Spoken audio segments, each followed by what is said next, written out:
Hi. Okay, so I'm gonna walk you real quickly through what I've done to my Steam Deck here. So I've gone ahead and applied reshade to 2 or 3 of my games I'm gonna show you. And the first one I've got here is Elden Ring. I think Elden Ring is one of the bigger games on Steam Deck, so when I saw it in its promotional stuff, the game just looked a little bit more vibrant, and I kind of got used to my Switch OLED, and I've kind of been spoiled with that vibrancy from the OLED. So I'm gonna go ahead and show you. I've remapped some of the controls to make this a little bit easier. So this is Elden Ring, how it is on the Steam Deck. It looks pretty nice, pretty vibrant. But I can come in here with the reshade that I've applied and go ahead and click vibrancy, and you can see the difference just in that. Now I have mine turned down a little bit from how it originally was.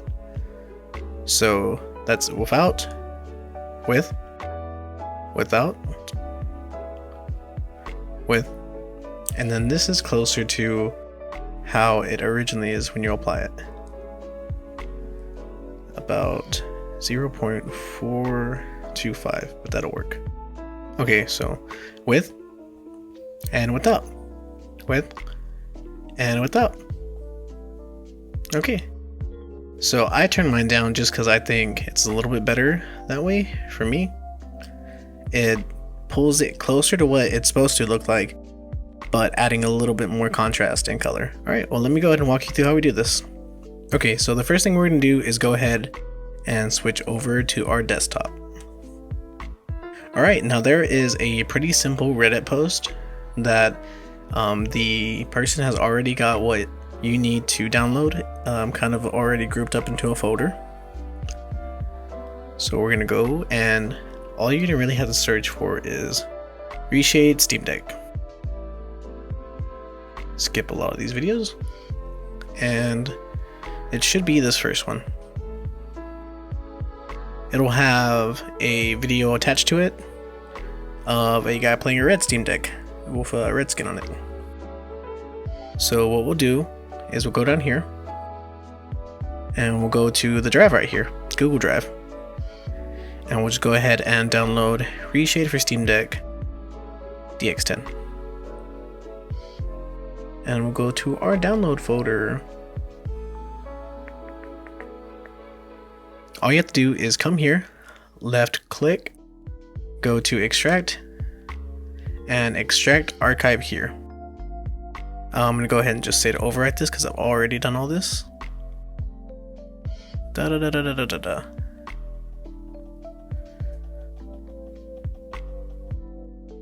Lots of clicking. Lots of clicking. Now this won't apply to all of your Steam games. It won't work for some that don't have, I think it's DirectX 10 and 12. But for most of the newer ones that we're gonna be playing, this will work. Okay, so these are the files that we're gonna need. So what I'm going to do is I'm going to go to my little Steam icon here. This is just an easier way to get to your library. Left click that, go to library. I'm going to minimize that for now. I've already applied it to these two, but we'll just go ahead and reapply it to Elden Ring. So I'll left click on Elden Ring. I'll go to manage and browse local files. Now on most games, it'll take you directly into the files. But for Elden Ring and maybe some other games, it'll take you to this. All you have to do is click game, and then now we're in the files. Okay, so I'm just gonna go to my reshade folder here. I've got these all highlighted, and I'm gonna click copy. Go back to my Elden Ring folder, and click paste. Now I already have these in here, so I'm just gonna skip all these. Apply to all, skip. That's what I should have done before. Okay. So I have those all applied. Now, it's basically that simple. Now you do have to do this to every game that you want to get into, but you're not downloading that many games on your Steam Deck, so it shouldn't be that big of a problem. Okay, so we're going to go ahead and go to return to gaming mode. Okay, now that we're back in gaming mode, I'm just going to go ahead and launch Elden Ring.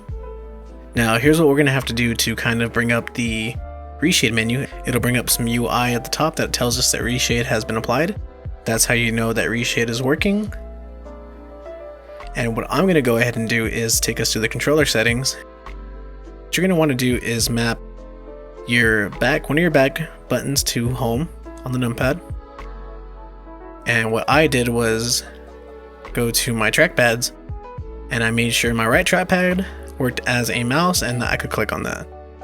Just so that whenever I brought this little menu up here, it would be easier for me to come over here and click vibrancy. But here we are back in Limgrave, back at our good tree site. I'll turn it on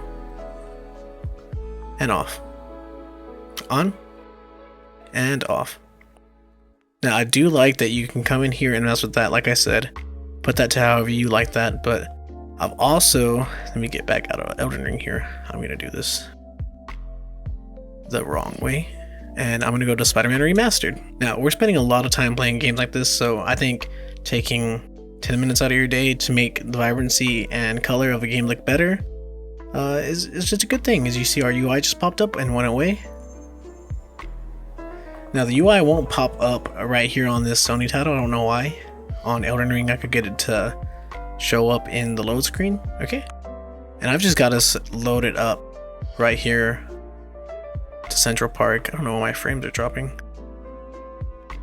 We'll sit on this lady's head so we can get a good view of these trees. Yes, I'm using trees in both of these games to kind of show us. So like I said, I've mapped those shortcuts to my back button and got my trackpad and mouse working. Okay, so here we go.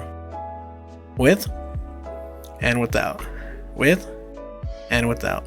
Now I'll show you how it's usually set. So that's with and that's without, with and without. So their preset is kind of a little bit more dramatic. You can actually mess with this pretty extensively. I'm going to move that out of the way, line him up. Okay, like I said, this is how it is pre-calibrated. So just a little bit more, I think it's a lot more saturation. I take a lot of photos, so for me, this is a bit oversaturated. So, like I said, I just came over here, turned it down to around 1.2, 1.19, and that was a lot better for me. Kind of giving me a little bit closer to vibrancy that you would see, like I said, like from a Switch OLED or just kind of a better LCD screen. I think it looks a good bit better. That's going to be entirely up to you. The developers may not have meant to make the colors exactly like this, but gaming comes down to preferences in a system like the Steam Deck. You know, it gives us a lot of freedom to make decisions, and I think this is just another way. Alright, well, I just wanted to give you this quick tip, and I hope you enjoy the rest of your day. Please leave a comment, like, and if you feel like being super nice to me, go ahead and hit that subscribe button. Alright, I'll see y'all later.